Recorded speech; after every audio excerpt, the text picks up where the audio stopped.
Welcome to the Wing Life Podcast, where we talk about wing foiling and the lifestyles of those who enjoy this great sport. Well, hey, Robert, pretty awesome to have you on the show. You're a big name in the whole industry. It's awesome to have gotten the chance to meet you at AWSI, and stoked to chat with you today. Yeah, thanks for inviting me, Luke. Cool to be on the other side of the interview for a change. I don't doubt. How long have you been running your podcast? I started it kind of early on in the pandemic. I think it's been like 3 years now, about 3 years. Oh, nice. A Blue Planet show. Yeah, Blue Planet show. Yeah, I've listened to a few of them, and they're awesome. Comprehensive, long format, kind of the same thing, and you're getting people from all over the world and sharing that stoke. So that's pretty awesome. How about your YouTube channel? That thing is pretty big. Like, you've been running that for a while too. Yeah, I mean, YouTube, I think we started it in 2007. Like, that's when we posted the first video. And then I think, I don't know when it was, but I think probably around 2010 or 12 is when we started posting every week. So a weekly video every week. So yeah, it's been a while. What got you into water sports at the start? Because you're such an advocate, which is pretty awesome. Oh, gee, I don't even know where to start. I guess my earliest experience is that I remember is like body surfing with my dad and my two sisters, and just getting thrown around by the waves and just having fun, and kind of a mixture of being scared and pure ecstasy, you know. So I don't know, just like I loved it, and I just always loved being in the water and just playing around like a fish, you know. So probably nice. Body surfing was my earliest experience where I really enjoyed it, you know. Oh, cool. Now, were you born and raised in Hawaii? Where did you grow up? So yeah, my background, I was born in San Francisco, and then when I was 3 years old, we moved to Germany. My parents are both German, and then we lived in Heidelberg for a while, then Berlin, and then I learned how to windsurf when I was growing up as a teenager, and then that, like, I always got the windsurf magazines in the mail and saw pictures of Hawaii, people doing it in Hawaii. And that was kind of my dream when I was in high school and stuff. And so as soon as I graduated, I saved up some money, worked up for a while, and then I ended up in Maui for a year. Lived in Maui for a year, worked at a surf shop, Hunt Hawaii and Paia. And then, nice. And then I went back to Germany to kind of start my serious life and started going to university, and I only lasted like one semester back in Berlin, and then I was like, I've had enough of this cold weather and stuff. So I went back to Maui, and then went to Maui Community College, and then for 2 years windsurfing a lot, and then and working in the industry a little bit. And then after 2 years I had a 2-year degree, and then to get a 4-year degree I had to move to Oahu. So I went to University of Hawaii and studied business, got a bachelor's degree in business. And then part of that, I graduated in 1993, and part of my studies, I had to write a business plan, marketing plan, all those kind of things. And that ended up being turning into Blue Planet. Basically, I wrote a business plan for Blue Planet. And then I was like, might as well try it, Didn't have much to lose, so I just went for it, and that was 30 years ago in 1993. Oh, no way. So it's been a while. It has changed a bunch since then, but I'm still doing it basically, Okay. Yeah. So what did you start off right at the start with Blue Planet? I mean, it started really basic with just, I had a logo and a business card, and then I started printing some t-shirts, had t-shirts printed, and then came up with some more designs, and had some artist friends that helped me come up with the t-shirt designs and clothing. And then I found a wholesale customer in Japan that where they did really well with it right away. Then they ordered one box, then 10 boxes, then 100 boxes. And so that was kind of a good start of the business. But I ended up with all this extra clothing at a small apartment in Waikiki, and my bedroom was basically filling up with boxes. So I started taking them to the swap meet, which is like it's like a flea market here in Hawaii, at the Aloha Stadium, and then just started selling t-shirts. And then we started making board shorts for men and women. We had some of the first board shorts for women, back in the 90s. Oh, no way. and then Aloha shirts and more accessories. And then we opened our first surf shop a couple of years later, and then we started selling boards and making our own boards, and then that became a bigger part of the business. I don't know if you want to hear the whole story, but Oh man, I'd love to hear the whole yeah. story. And I'm sure a lot of people out in Canada and everywhere else would love to hear it too. All right. So yeah, and then then we had this shop on Maui for a while. That had a partnership that didn't really work out. That only lasted for 1 year. But we started selling Boardworks boards, which at that time it was called Acme Surf Supply. So they were making boards in Czechoslovakia, and I went over there and checked it out, and they had pretty nice quality, like epoxy sandwich, PVC sandwich boards. That was really early on when those boards were kind of still really new, and we started selling a lot of their boards, like it was Steve Walden Magic Model and like certain boards that sold really well. And then at some point, C4 Waterman signed up as a brand with Boardworks, so we had C4 Waterman boards, and that really took off like early on in the stand-up paddle craze. When it first started, we had some of the first production stand-up paddle boards available. So oh, nice. Those were just kind of flying out the door as fast as we could get them to. But then the business kind of we had some challenges with C4 Waterman and Boardworks, and they were kind of anyways, it just fell apart after a while, the distribution. So when that fell apart, then we were like, okay, now we can just make our own. Like basically, as long as we were a distributor, we couldn't really make our own boards. So, but once that distribution ended with Boardworks, we started making our own boards. I think that was about 15 years ago. Okay. And yeah, since then I've learned to use the computer shaping software.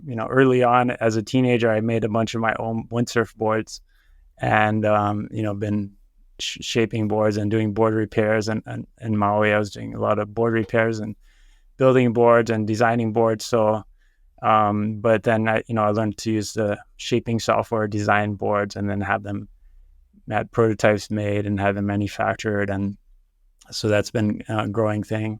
That's pretty awesome. And mostly stand-up paddle boards at first, and then I guess when foiling first kind of started, I mean, it's kind of like, to me, early on, of course I saw the videos with like Laird Hamilton and Dave Kalama towing into Jaws with like snowboard boots and like these tiny little aluminum foils underneath, and so. But that kind of looked like something it didn't look like something I could ever do, or I was never really interested in that. But then, when Kaileni posted that video, like downwinding on a big stand-up race board with a foil underneath it, I was just like, wow, this is possible. Like this is something I can do. We don't need a jet ski, just self-powered riding endless waves. So that was exciting. And then my friend Jeff and I, he had like a kite foil that was totally the wrong foil to start on, like super long mast, tiny high speed foil. And but we tried it behind a jet ski, and the first time we tried it, we totally failed and couldn't do anything and almost killed ourselves with that foil. But, sounds about right. Yeah. And then, we were kind of ready to give up, but Jeff was just like, oh, let's try it again. And we kept going. And eventually we kind of got it where we could tow behind the jet ski with that foil, but it was really challenging and didn't seem like something I could ever do in the surf. But, once the gold foils came out with the Kai foil, I got one of those early on. And then with that one, I was able to catch waves on a stand-up paddle board and surf waves. And then right away I started making like my own stand-up foil boards. And we were one of the first to have stand-up foil boards available as production boards.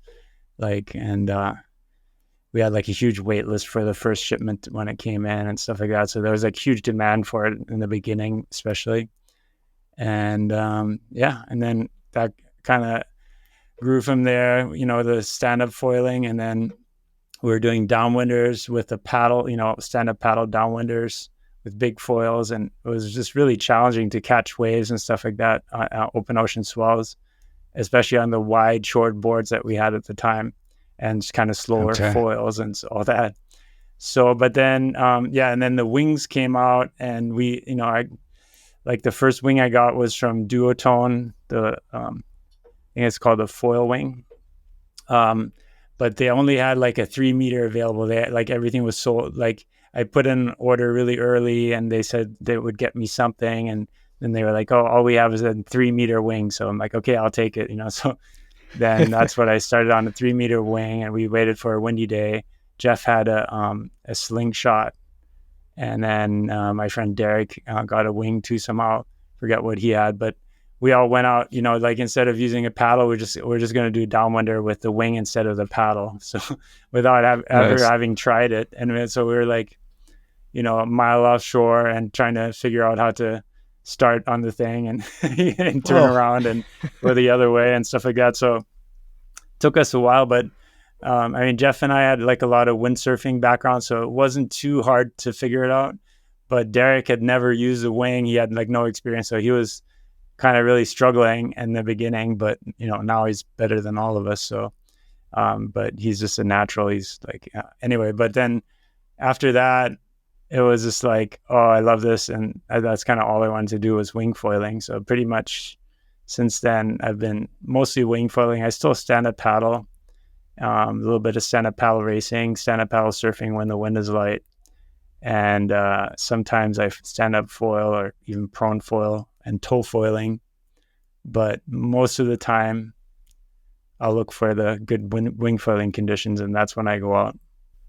Oh, beautiful. And whereabouts are you located on Oahu? So I'm on Oahu's south shore. I live in Aina, which is kind of in between Hawaii Kai and Diamond Head. So we got a lot of good spots right here in this area. There's one right really close to my house. And then Diamond Head is kind of the regular spot that we go to. It's almost always has some decent waves and fun conditions. Oh, nice. And when's the best conditions for wind there? So the South Shore is the best in the summertime. So you got long days, you got trade winds, pretty steady trade winds, and then good south swells, like waves coming from the south. So that's the best time for us. And summer is always a lot of fun here in Honolulu. In the winter, it's better on the North Shore. Okay. So then the waves get good on the north side, and the wind's not quite as consistent. So I would say if somebody wants to visit Hawaii to go wing foiling, the best time is the summertime. Visit Oahu. Okay. And South Shore obviously would be the easiest to learn. Yeah, the South Shore is great, and we get good swells here too, if you want to ride some waves and stuff like that. Kailua is also a nice spot that kind of has onshore wind, so it's great for beginners or intermediates, a little bit safer. The South Shore tends to be more offshore wind, so if you get in trouble, you get blown out to sea, So it's good to go with someone else or just be safe and make sure you can get back to shore always. How did AWSI turn out for you guys? Oh, AWS was a great show. So we did it this year for the first time. I always used to do the Surf Expo in Orlando in September, which for some reason they do them both on the same weekend or same week. So we couldn't really do both. But we have a pretty good clientele at Surf Expo that always comes back and orders from us. So it's kind of hard not to go to Surf Expo, but AWSI just seemed like the place to go where everybody's going there and all the brands are there for the wind sports. So this is our first time there, and it was great to just meet everyone. It was such a cool gathering of people. Like all the big names were there, all the social media influencers and content creators like you, and then all the owners of the businesses came too. Like Army Armstrong and all the top basically the top dogs of the industry were there. So it was cool to get interviews with like guys like Sven Rasmussen of Starboard and all the top guys, the key players in the industry. So that was really cool. My friend Fabrice Beau he's originally from France, but we've been friends since back on Maui when we went to Maui Community College, and he used to be a pro windsurfer. Now he lives in Costa Rica, but he came to the show with me. And then a lot of people know Fabrice back from when he was a windsurfing pro, but he hasn't been in that whole scene for years. So it was good for him to kind of see everyone. And then he kind of helped me come up with some good questions to ask people and stuff. So we had like 5 interview questions that we asked a whole bunch of people, the social awesome. media content creators, and then also the key players in the industry. So so we got some good content too from that show. Oh, beautiful. And and it was like an 11-day trip, so we had like 3 or 4 days before the show, 2 days after the show, and we had good wind every day, so we were able to basically go winging every day. And even during the show, it was good to wing at the event site too, so Oh yeah. definitely was a fun show and good event. Nice. That's awesome. Is there any gear that you were releasing at the show? Because I know some brands had their 2024 stuff and they were just putting it out to the retailers. Was there anything new that you guys are working on or had ready to release?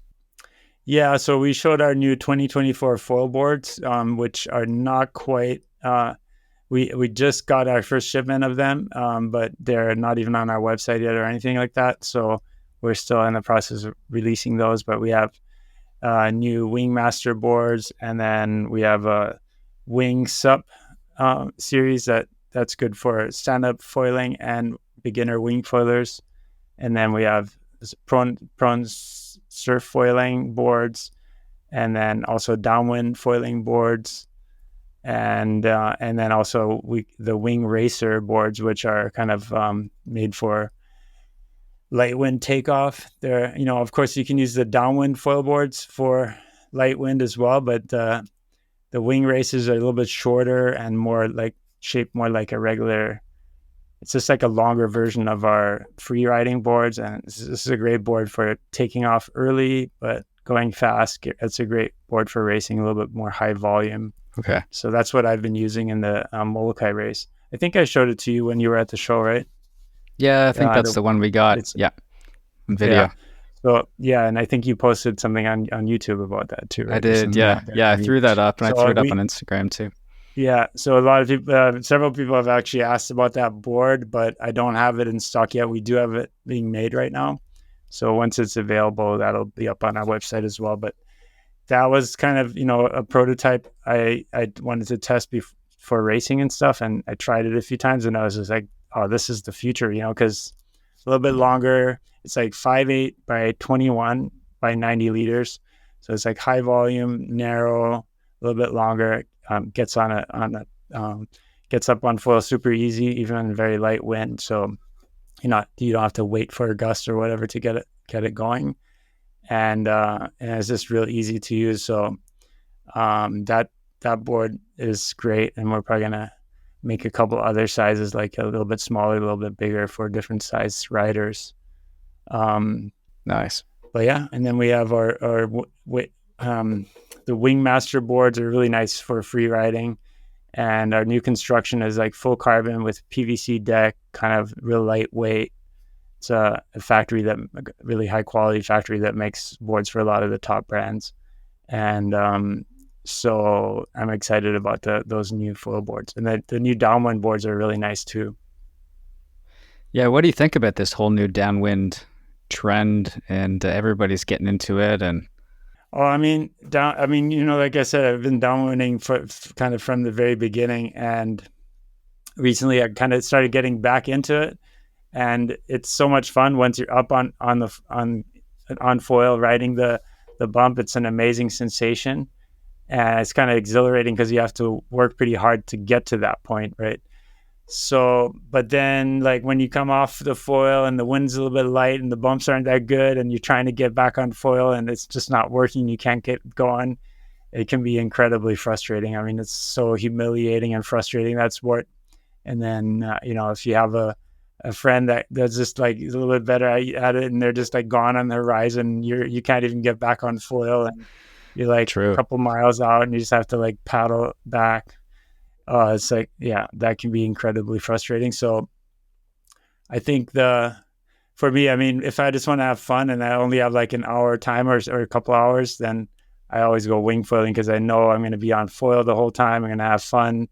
Um, and, and stand up downwind foiling is just definitely still a challenge for me, but it's something I want to get better at and keep working on. And you get quite a bit of water time, eh? You have to definitely pick the right conditions for it. Yeah, I mean, I try to, so one of the reasons I started my business is so I can get on the water and have a flexible schedule. And so I kind of have to remind myself, I'm kind of sometimes get too caught up in work, and then I kind of my water time suffers, but try to keep it balanced. And also, of course, family, friends, and have a little bit of a personal life. But yeah, those are the things I always try to kind of find a good balance between. Yeah, and fair enough. And what's your training schedule like? Because I know that just to be able to, like, do you incorporate any yoga stuff, any weight training aspects into that to make you a little bit easier on the water, or is it mainly just sport based? No, definitely. I mean, I have like my little morning routine. I do like Wim Hof breathing exercises. I do like meditation and journaling, and then I have like a little morning workout routine. I do 50 push-ups every morning. Certain things I try to do every morning. It's a little bit of just a mental challenge too, to kind of to do that every morning. I don't really want to do it, but I just kind of get up and do it. And then in the wintertime, like, if the conditions aren't good and I don't have enough time to drive to the North Shore or whatnot, I will go to the gym. So I do usually weightlifting, but kind of only in the off season. I don't have like in the summer, like when I've been training for racing and stuff like that. I just try to get on the water as much as I can, and I don't worry about weightlifting and all that kind of stuff. But the stretching and my morning routine, I do every day. Okay, fair enough. Now, your 50 push-ups, you doing those in sets? Are you banging that out 50 in a row, or? Yeah, I do like, I don't know, I do 20 with my hands pretty close, like more like my triceps. And then I do 20 with my hands pointed in. And then I do 10 with my arms really wide. Okay. And then the last few I do them really slow. So I kind of try to get to almost total exhaustion. Yeah, my brother and I, we just started doing this 8, 9, 10, 11, 12, and then back down the pyramid. So he'll go and I'll go. And his buddy from Ukraine he's a boxer. So his strength to weight ratio is insane. So we started doing those just at lunchtime, which is a pretty cool gets you going though. But so how much does that come out to if you do that? Comes out to 100.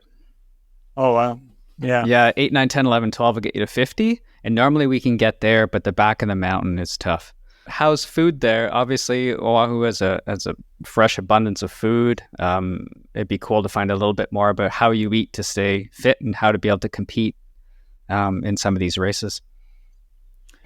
Yeah, I mean, I'm 55, so I'm not that young anymore. Definitely can feel it. Like the other day, I really tweaked my ankle. I got stuck in the foot strap and the board went over the falls, kind of got in the white water, and I got like dragged by my foot strap, which was pretty painful, and it still hurts a little bit. So I've been out of the water for a few days. But yeah, nutrition is super important, and stretching, of course, and kind of yoga type of exercises I do, part of my morning routine as well. And then hanging from a bar for a few minutes every morning. Nutrition wise, I mean, I like my coffee in the morning, but I try to eat healthy. I mean, I eat a pretty solid breakfast with like proteins and everything like that. And then lunch, usually more of a lighter meal. And then I eat a pretty good meal for dinner. But I always try to get like, fruits, greens, try to eat grass-fed beef or kind of the better kind of meats if possible, and avoid processed food, avoid sugar. And then try to eat as much fresh produce and fruits as possible. And I mean, we have excellent like bananas, papayas, and greens here on Oahu from locally grown, but sometimes it's kind of hard to get it. You have to go to certain stores. Like a lot of the produce that they sell here is imported, Yeah. So you have to go and find that. But definitely the fresh local stuff is the best. Yeah, fair enough. All right, cool. Yeah, thanks for sharing that. Because a lot of people getting into winging now are between, let's say, 40 and even 65, 70. So they're always trying to find different ways to either slowly increase their fitness, what to eat to be able to increase their ability on the water, and then what exercises to do, like knees especially, right? Like knees is for when you're winging because you're always coming up and down. Like I started doing these knees over toes lunges from this knees over toes guy on Instagram and slowly working into some of his knee rehab, like walking backwards and then slowly walking backwards up hills, and then throwing back into those knee over toes lunges for me because my knees are just getting sore from popping up and down 300 times. So I wasn't sure if there's anything in specific that you do that helped you or. Yeah. So I haven't had too many knee issues, but like for me, it's been my shoulders, my elbows, forearms. So I have like certain exercises. Gee, like this is my TheraBand. I don't know. Oh, nice. This is like if anyone has like the tennis elbow right here that gets painful, that's pretty common. I just have like these exercises where you kind of twist the bar and then let it off. So this is like a really good exercise for the forearm muscles if you have that issue. So I try to do that regularly, and then I have like my bands like for the shoulders. I have like an exercise I do almost every day is to strengthen the rotator cuff muscles, and then some of the stretches like when I don't know what it's called, but like I sit on my feet basically with my toes pointed forward, so that kind of stretches out my feet, the muscles of my feet, and then I point them back. I do the different stretches for my lower back and just my hamstrings and just keep everything stretched out and flexible and limber. Yeah, especially as you get older, that's super important. I think basically if you don't use it, you lose it, right? So yeah, no kidding. Gotta stay active and keep it limber and stretched out. And I'm kind of lucky too. I have like some really good role models like Jeff Chang, my friend Jeff Chang, that he's like, I think he's like 67 now or something like that. So he's more than 10 years older than me, but he's still super fit and does everything. So I really look up to him. And Alan Cadiz is another great role model. He's, I think, 60 now and still one of the fastest guys around, like beating the young guys in wing racing. So, and, racing is kind of one of those things where, if you're older, you have a little bit more experience, you can afford the best equipment. And then, so you kind of have a little bit of a chance against the really talented young guys that are maybe not as more impulsive, maybe don't, not as strategic thinking and stuff like that. So even though they might be a little bit faster, they might not get to the finish line as quickly. So it's fun to race with the young guys. Nice. And do you find, like, I'm just turned 40 and I found that the strength compounds a little bit differently than when I was younger. It's just a different feeling I find, like, and obviously now I'm not training as intensely. So we'll go like slightly train to about 70-80% before we train to 120. Have you found that as you progress throughout your career of water sports that it just slowly compounds and then the volume of which you can do obviously can outweigh some of these kids for sure?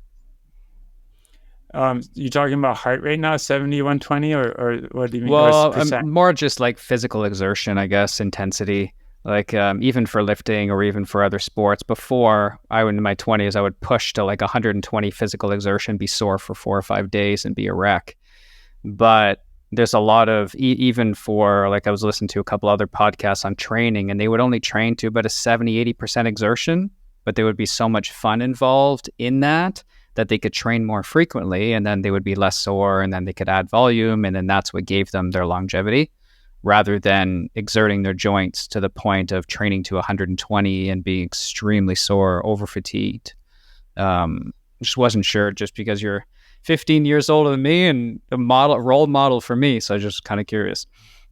Yeah, no, that makes a lot of sense. I think, like probably the most fit I've been was when I trained every year for the Molokai race for stand-up paddling, which, is like a 32-mile race, takes like 5, 6, even up to 7 hours of stand-up paddling on rough water.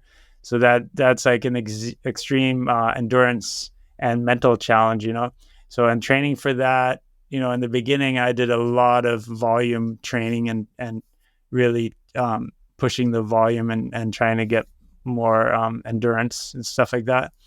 And then later on, I like talked to people like Travis Grant, who he doesn't really train the distance. He doesn't even train the full distance. He just does his normal, like shorter runs and trains for speed and trying to go as fast as he can.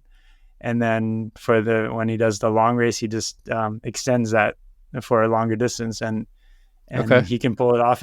But it's also like just over the years, like, I've done it like over 10 times on a stand-up paddleboard. So then you kind of grow that muscle memory and you don't have to train as much in terms of the volume and can focus more on like you said, like training maybe a little bit lower intensity, not as long of a distance, but try to go fast with the minimum amount of effort and things like that.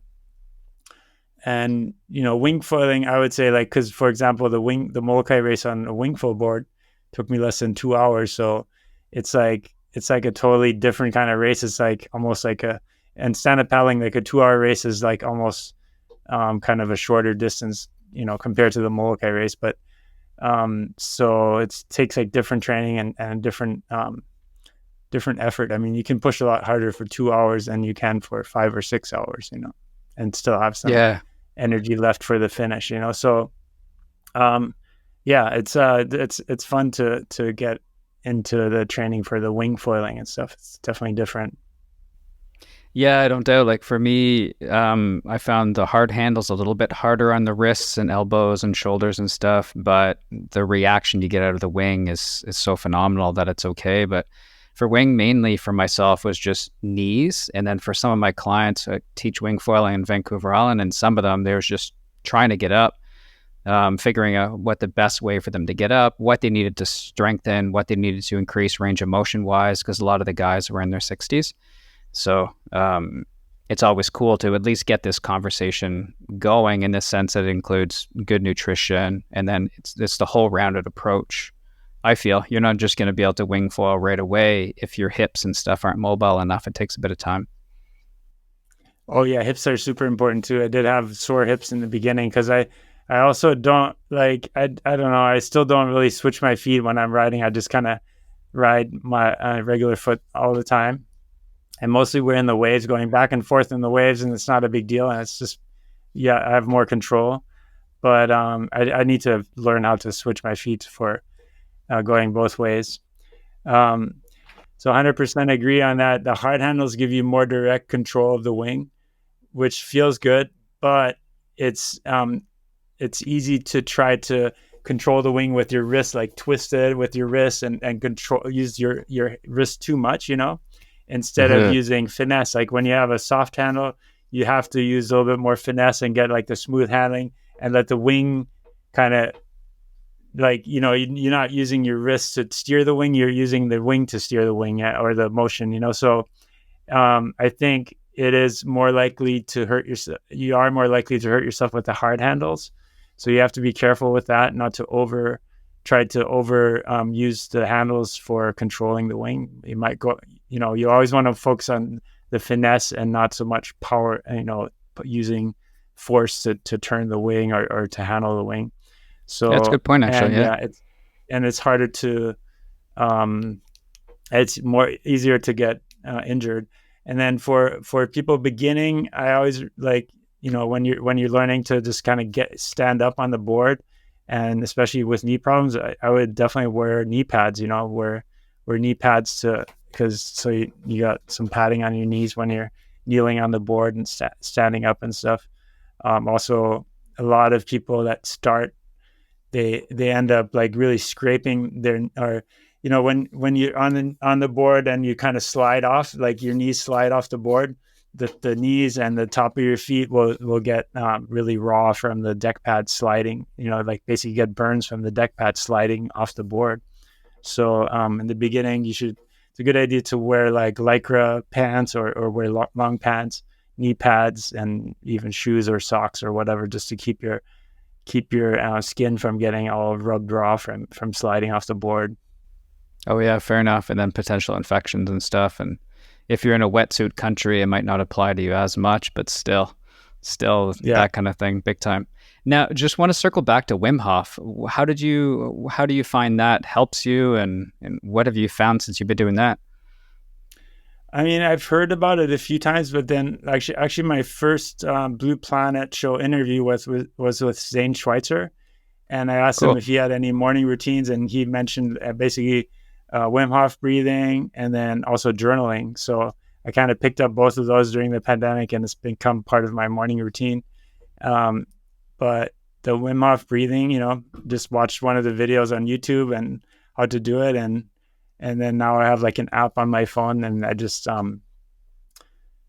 tried to. It's just like I just do 2 rounds of breath holds every morning, and it's basically the way I do it is I take 50 deep breaths, pretty quick breathing, to super charge your body with oxygen. Basically, you like overwhelming your body with oxygen, so your kind of whole body is kind of buzzing, and then you hold your breath, and the first couple of minutes you're just still buzzing from having almost too much oxygen in your system. So then after that you have to just calm down, keep your mind calm and your body calm, and then just hold your breath. I mean, I like today I actually held my breath for 6 minutes for the first time, so it's 6:01. Oh, whoa. But it took me, like usually I try to like one breath hold for 4 minutes and one for 5 minutes. Okay, so then you're supercharging breathing in and out quickly, and then that's when you just hold. And how long could you do it at the start when you just started your training?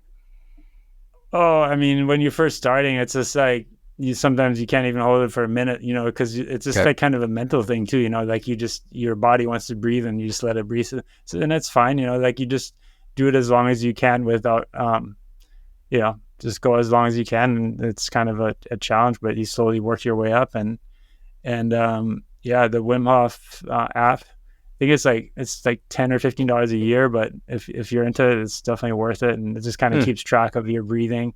It basically tells you what to do, and you just you can adjust it, the breathing, how fast you breathe, and how many breaths you take, and then it times your breath hold, and gives you kind of some pointers along the way. So that's been a really good tool for me for the breath hold, and I think it's definitely increased my lung capacity. Like I can hold my breath longer just because I have better lung capacity.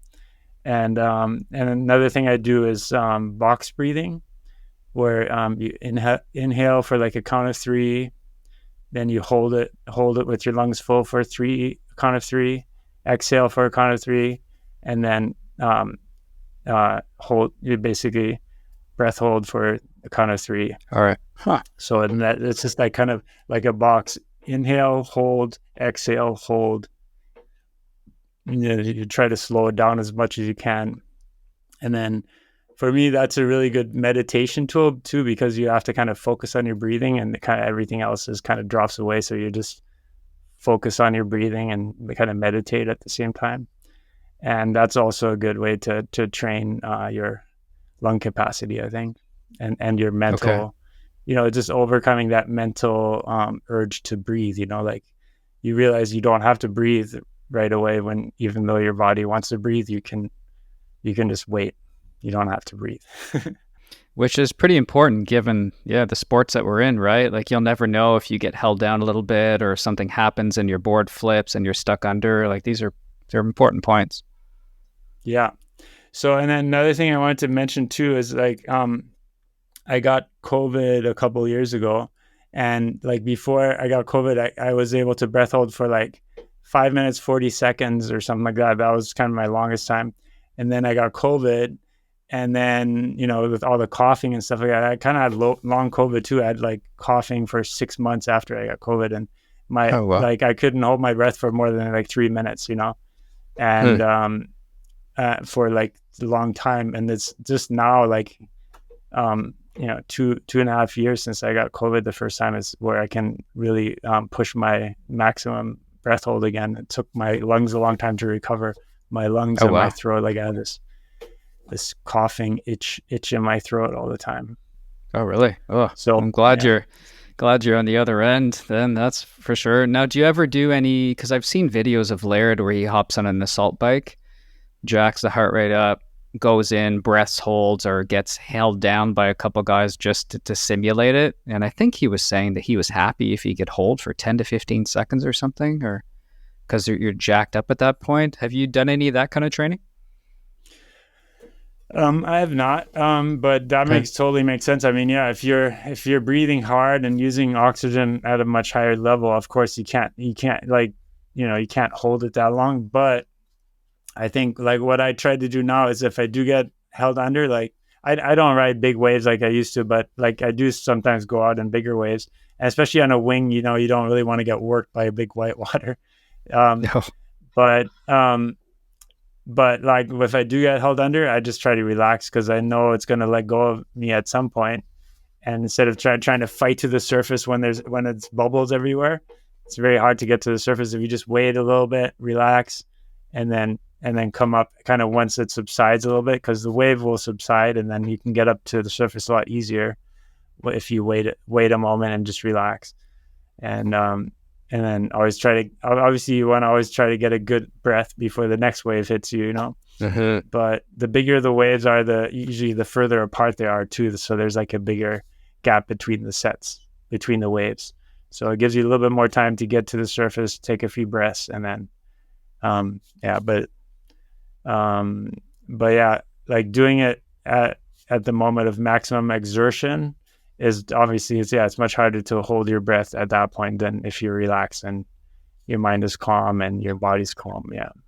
100%. What did you find that you loved the most about wing foiling when you started? Oh, I mean, I've been a windsurfer for like 30 years before starting to wing foil. So I think the biggest revelation for me was, oh, the wing is not attached to the board. I can do all this stuff that I couldn't do on a windsurf board, like just like tacking on a windsurf board. Tacking is actually really hard because you have to turn into the wind and then jump around the wing to the other side of over the Oh, front of yeah. the mast and then go on the other side and turn. So in wing foiling, I thought tacking was like super easy, compared to windsurfing. Um, but just yeah, like the freedom and the power and being, and then how low drag it is once you're up on foil. It feels like kind of like you're on a skateboard or something. Like wing skating Oh, is kind yeah. of similar to that, like when you're windsurfing on a skateboard where there's very low rolling resistance. That's kind of what it felt like to me on a. So the foiling combined with the wing is just an amazing sensation. It's like it feels like you're flying. Now, do you like getting into the waves, or is it more so you like to ride the shoulder further out and just ride some bigger swell? And like whitewater can be a bit precarious for winging, but Yeah, like I said, I just tweaked my ankle because I was trying to hit the whitewater off the top and then the board, so that was not a good idea. I mean, basically, there's some guys that are pretty good at it, hitting the whitewater with the foil and recovering, but it's always every time you do that, it's kind of taking a chance a little bit, and it's easy to lose control of the foil. So usually, I like to find a wave that's kind of not breaking, or or avoid the breaking lip, and just ride the open face and just do like big roundhouse carves, like do come around and go around the other side and like these oh kind of yeah, turns, yeah.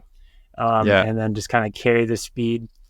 It's super fun. I mean, yeah, like waves are my favorite. Definitely, like if the waves are good, um, and like light offshore wind and clean waves, it's the most fun for me.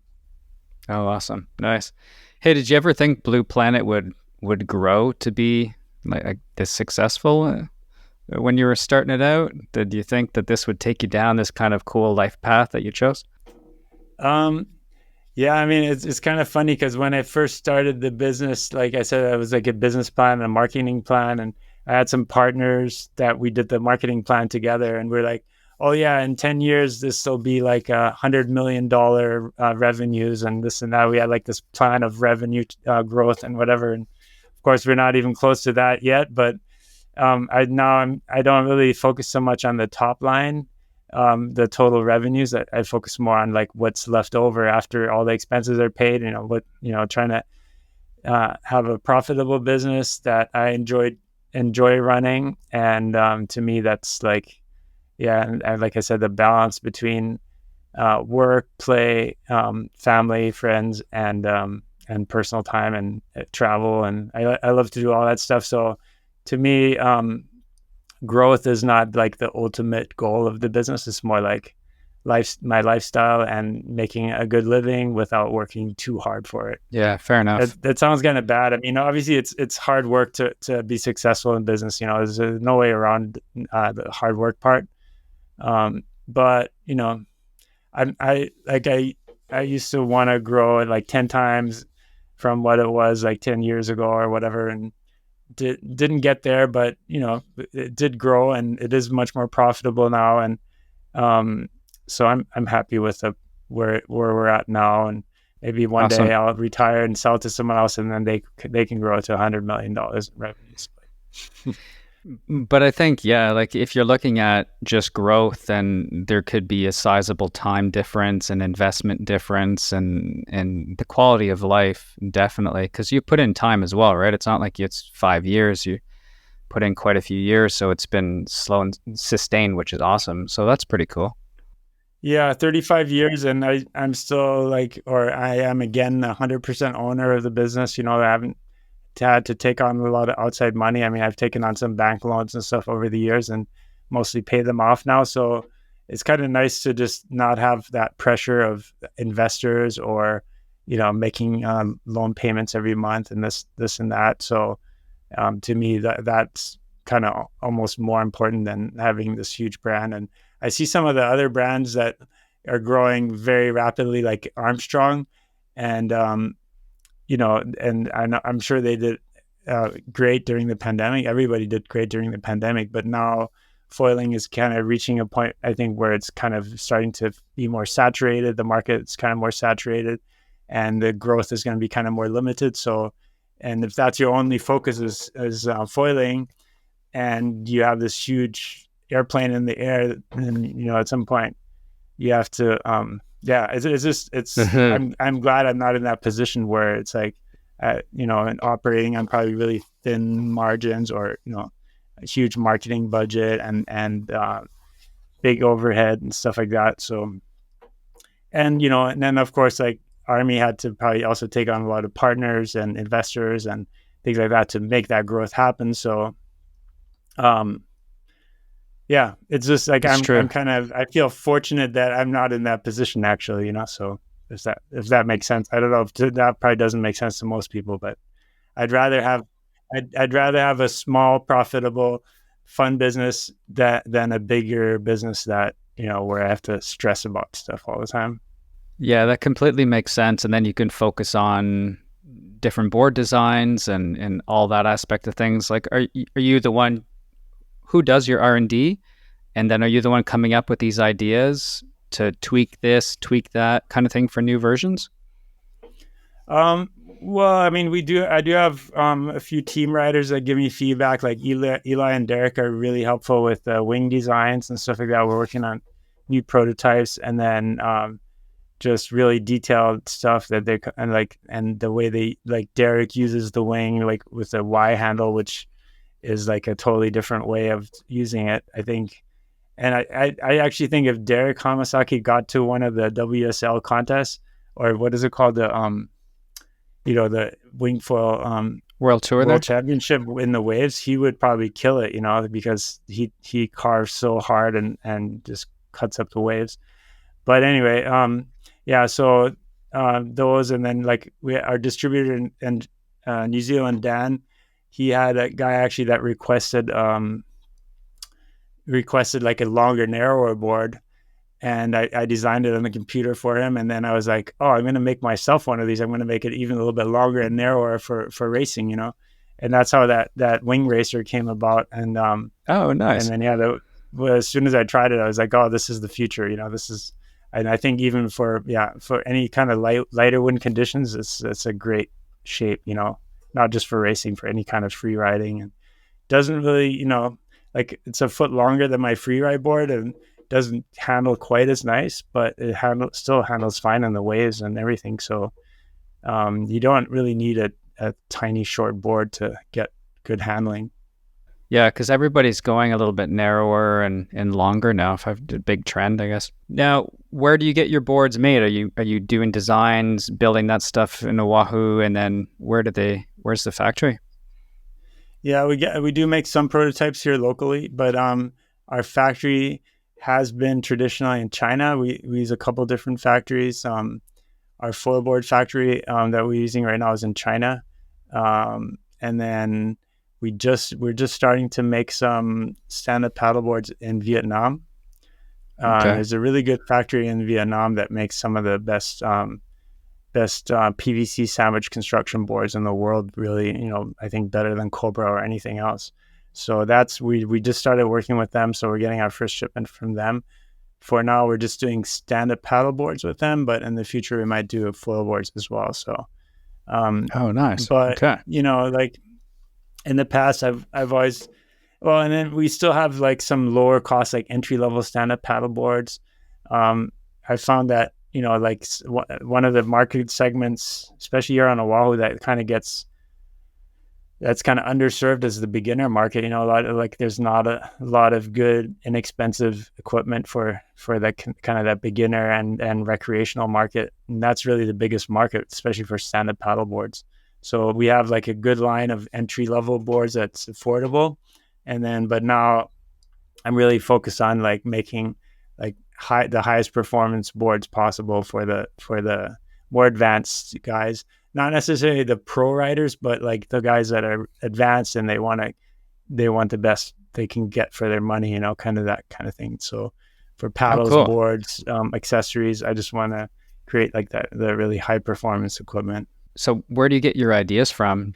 Well, I mean, a lot of it is just on the water, trying things out, and then talking to other people and getting their input, and then obviously also like a lot of it from, watching YouTube videos or reading the online forums, or getting like just reading what other people think, and yeah. Back in the stand-up paddle days, I used to be on the stand-up zone forum a lot, where people would discuss stuff, and I got a lot of ideas from that, and developing things from that there. Not so much anymore, but yeah, I do try to kind of always stay on top of it. And then the Dan in New Zealand, he watches, like he says, instead of watching movies at night, he watches YouTube videos, and then whenever he sees something good that he thinks I should see, he emails me the link, and then try to watch that. And so yeah, I mean, right now there's that trend of everyone saying, oh, these downwind foil boards are great for light wind wing foiling, so Mm-hmm. that's still a pretty new trend. And but I feel like and I've tried that as well, just wing foiling on a downwind foil board, but Mm-hmm. they're actually designed for a little bit different use than what we're doing with the wing. So I think the board, like the wing racer, is an even better. It's like the next step forward from using a really pointy nose and tail board like they do in downwind foiling. So yeah, I think it's just always a progression, and just trying different things and seeing what works and what doesn't work. And a lot of it is trendy too. Like I said, like if one person makes a video about something, then everyone else thinks they have to make that video as well, and That's true. then it becomes a trend, because everyone sees all the videos, so they think, oh, this must be good, so I'm going to buy that too. But yeah, it's all of that, Fair enough. Yeah. So, supply and demand. and I saw one of your, I think, early on beginner SUP videos was one of the most popular ones, or something you were saying. I looked on your website there. You gave a quick overview and a brief history of SUP, and then because your content has been really, really good. Like you've been pushing that for a long time. So, but you're some of the first ones putting out SUP content, eh? Yeah. I mean, early on we were just all about stand-up paddling. Now it's more, I would say, more about wing foiling, which is my passion right now. So, but like, yeah, and it's always hard to say. Like, we've made like I think over 1,000 videos that are on YouTube now, and it's hard to say which one's going to be a hit and which one's not. But like the kind of the beginner instructional videos have like the our most popular one, which has I think now 2.2 million views, is how to stand up paddle in 5 minutes. So that's like a good title, and people want us to watch it, and it's a quick introduction to stand up paddling and get people into it. And it's kind of a fun video where I wear like an aloha shirt and I'm just give the pointers really quick so people can. But obviously, if somebody really wants to learn, it takes more than 5 minutes. But people think, or people always like to think that they should be able to learn something in 5 minutes. Are you finding the same trend with like wing foiling content as well? Yeah, I think wing foiling is a little bit different, but like early on, I made a wing foil instructional video. It was called "Just Wing It," I think, and that was like super popular in the early days because there was like nothing else like it at the time. There was no other instructional videos for wing foiling. But now I don't think it's getting views at all anymore. So it kind of just died because there's so much other content now that's more current or probably better than what the original one that I made. So maybe it's time to make another kind of beginner wing foil video. I don't know. Cool. Yeah. You perfect setting for it. Definitely perfect setting. Gwen and Damo are doing super well with their show. I was just talking to Damien the other day and yeah, they're taking a bit of a break from their podcast, but they're so busy with other projects. But it's pretty cool to have a bunch of different people just sharing love and sharing passion. I think that's what all of this is about, is that being able to share that passion with others who may completely change their lives if they find winging. Like, you have no idea the impact you do on families. So definitely a big thank you for doing that for all of us for such a long period of time. It's pretty cool. Yeah, no worries. Yeah, and I think something that Damo and Gwen really did too was the short form content. Like now that they have those, YouTube shorts and like kind of TikTok style short videos, Instagram videos. That seems to be really where they're getting a lot of views now versus the kind of longer form videos. But to me, it's like if you want to really convey something, to me, it just makes sense to make the full video instead of just having like the 60-second clip where, but I guess that's what people want to see. Obviously, it seems like that's the trend, this shorter videos with just like. Well, I talked to Tom Hartman there at GWA. He's the tour manager there, because I was going to put out a 3-minute clip of him versus a 6-minute clip. And he's like, just put the 6-minute clip out. Those of us who want to see it will watch the whole thing. The scrollers will take 10, 15 seconds. But I always think of it now, and we're not getting nearly as many views, obviously, as you guys, but just to put it out for our target audience who wants to see it. And then it's about the love and passion you put behind it. So, but yeah, there is a trend, but I don't know if that really matters, to be honest. I think we can make our own and just keep chipping away. Yeah. It's nice to have a short, like how to do this move, boom, done, 2 minutes. That's awesome. But it's not always that easy. And sometimes you just need longer, for sure. Yeah, I totally agree. And I mean, I was surprised, especially like, when I started the Blue Planet show, I started with like 1 hour interviews and then I just kept going. Like if it was an interesting interview, I was like, why stop? Just keep going for up to 2 hours or whatever, But I was surprised how many people would watch the whole thing. Like once they got into it, this like they want to keep listening. And if you're into it as much as we are, then yeah, you're not gonna just like stop halfway. You want to hear all of it, right? So to me, it's like, yeah, go as long as it's interesting, Definitely. I know you said you had to jet off soon, right? Is there anything else you'd like people that are meeting Blue Planet for the first time or meeting yourself for the first time to know? Oh, I mean, I always appreciate like when people introduce themselves and say, "Oh, I learned how to wing foil on your YouTube channel or whatever it is." Like I love all your videos and stuff like that. It's always cool to hear that. Like especially at AWSI, I heard that a lot. And yeah, I mean, it's a great feeling to have that kind of impact. And it keeps me motivated to keep that going. And but yeah, to anybody on the water, I would say just kind of be friendly, share the water with everyone else. Not be helpful with other wing foilers, but also respect the surfers and the canoe paddlers and the fishermen and everything. I mean, there's so many ways to enjoy the ocean. Just kind of be inclusive and make sure everybody can enjoy it and just share the stoke. Awesome. That's what I would say, and then be safe. Try to go out with friends. Don't.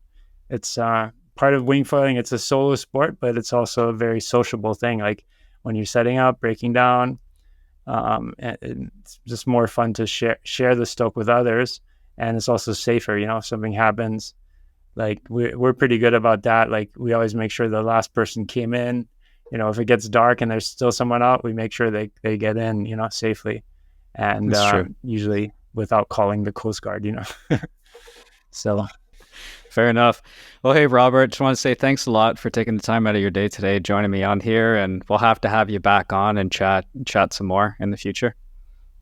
yeah, my pleasure. Thanks so much, and thanks everyone for watching. Aloha. Awesome. All right. Thanks, everybody. Take care.